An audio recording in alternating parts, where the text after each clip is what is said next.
Hoje eu trouxe para vocês mais um caso de uma paciente que eu atendi aqui no meu consultório. Foi um caso muito interessante.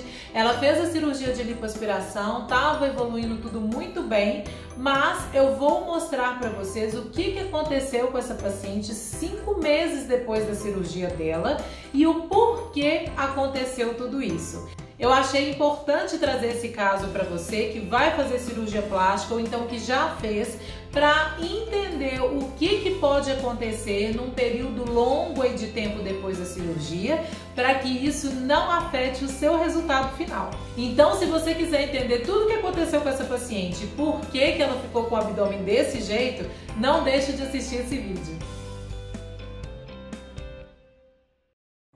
Olá, sejam bem-vindos a mais um vídeo aqui do VCP, Verdades sobre Cirurgias Plásticas. Eu sou Juliana Oliveira, sou fisioterapeuta, nutricionista e atuo nessa área acompanhando pacientes depois das cirurgias plásticas há mais de 10 anos. Depois, se você quiser conhecer um pouquinho mais sobre o meu trabalho, as minhas redes sociais, tá tudo aqui, eu vou deixar na descrição aqui do vídeo para que vocês possam me acompanhar por lá também. Bom, hoje eu trouxe para vocês o caso de uma paciente que eu atendi aqui no meu consultório.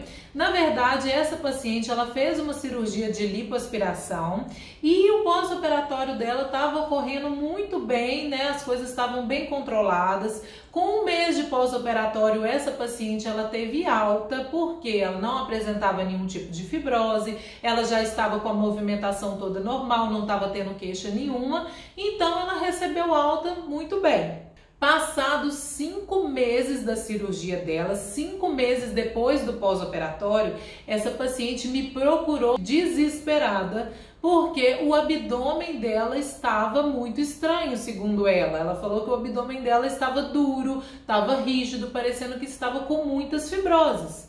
E a princípio eu achei estranho, porque como que uma paciente que tem alta, com 1 mês de pós-operatório, que estava ótima, evolui com fibroses tanto tempo depois? Então veio a consulta e me explicou o que tinha acontecido nesse período depois que ela tinha recebido alta.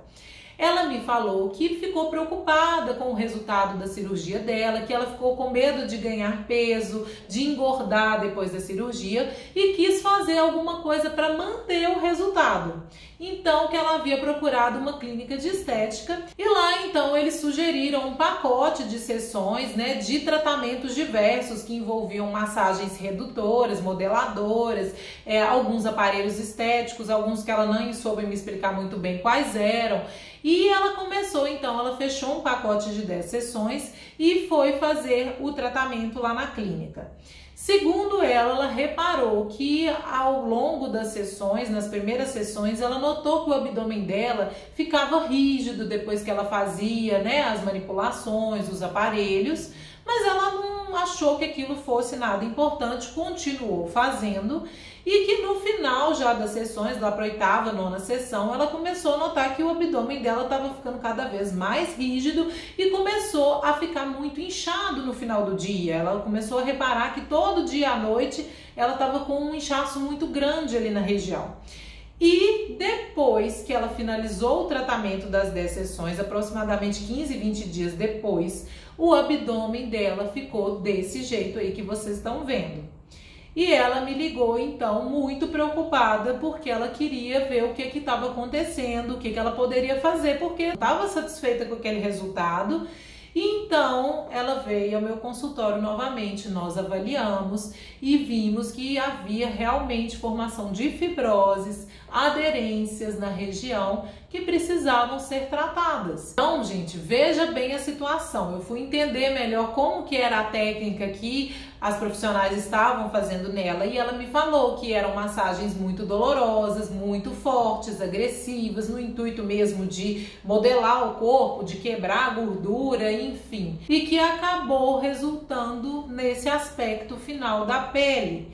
Então, gente, por isso que eu falo mais uma vez para vocês, aquilo que eu já vivi, Quem não viu ainda os vídeos que eu falo da minha experiência com as fibroses, com a minha lipoaspiração, depois assistam para vocês entenderem também a minha trajetória, o que eu passei, mas aquilo que eu já percebo, que eu vi que não resolveu para o meu caso, que seriam os tratamentos estéticos voltados para a melhora da fibrose, No caso dessa paciente, gente, fica muito claro que além desses tratamentos eles não serem efetivos, eles não serem específicos para tratar a fibrose, podem gerar um processo de aumento de tecido cicatricial, de deposição de tecido cicatricial por causa do estímulo que é dado. Então veja bem, uma paciente que estava sem fibroses, estava bem no pós-operatório, já tinha inclusive recebido alta do próprio cirurgião plástico dela, que já tinha falado para ela voltar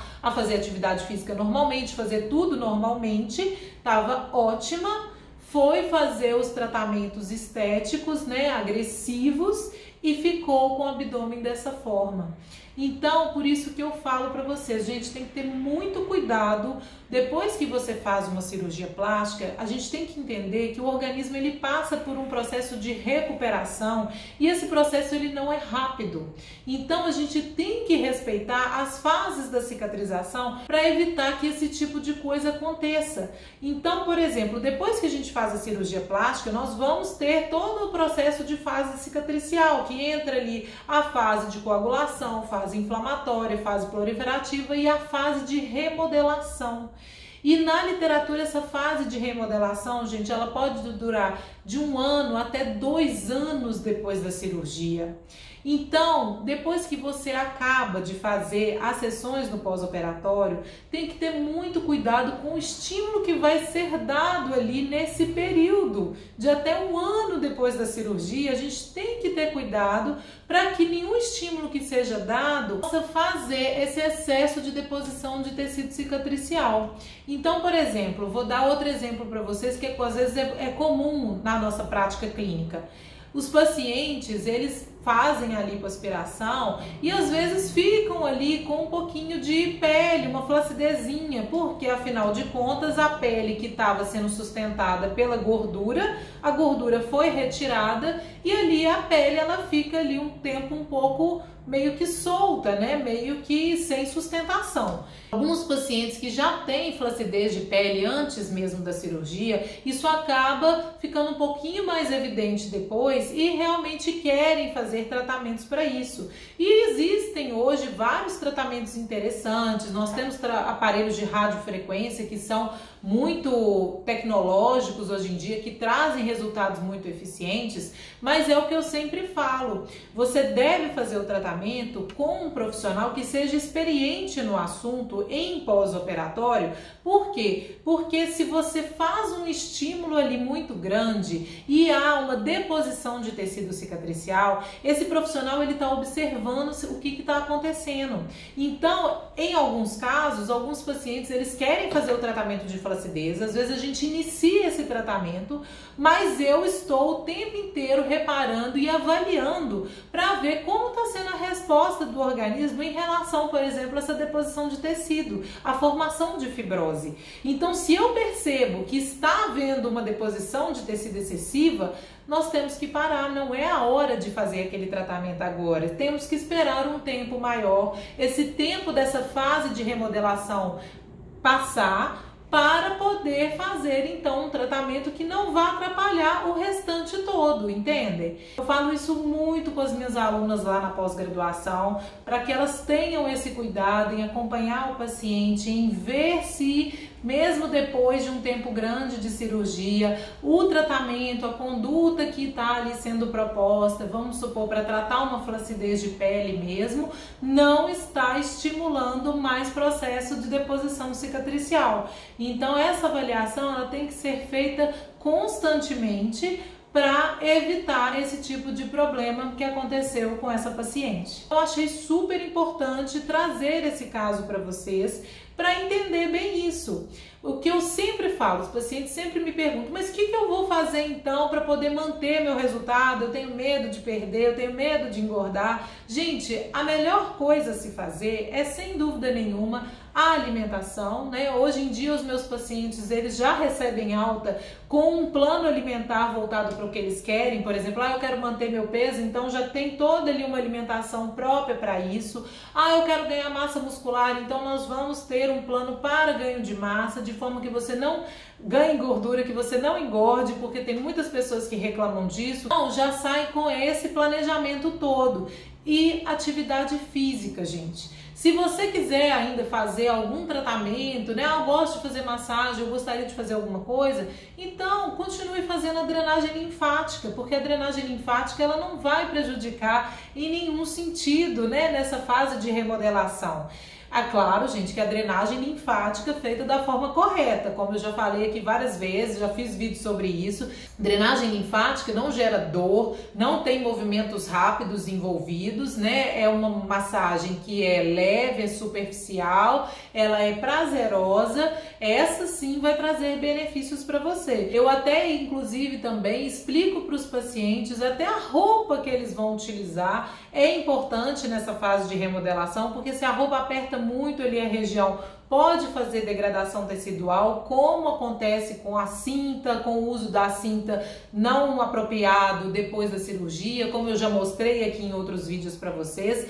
Até a vestimenta é importante, eu oriento até em relação a isso. Os pacientes saem com uma série de orientações do meu consultório, porque isso tudo é importante. Por isso que eu achei interessante trazer esse caso aqui para você, que vai fazer cirurgia plástica, ou então que fez, inclusive tá nesse período, nessa fase aí de remodelação, nesse período de 1 ano depois da cirurgia, para você entender que algumas orientações são importantes e cuidado com os tratamentos que você vai buscar a partir de agora. Bom, eu espero que esse vídeo tenha ajudado a entender um pouquinho mais sobre esse assunto. Se ficar ainda alguma dúvida, se quiser fazer algum comentário, teria algum tema de vídeo, algum assunto que vocês queiram que eu aborde aqui no canal, deixa um comentário, me mande mensagem lá no Instagram, as pessoas às vezes preferem mandar por lá mesmo, e eu estou à disposição no que eu puder ajudar. Um beijo, até o próximo vídeo. Tchau!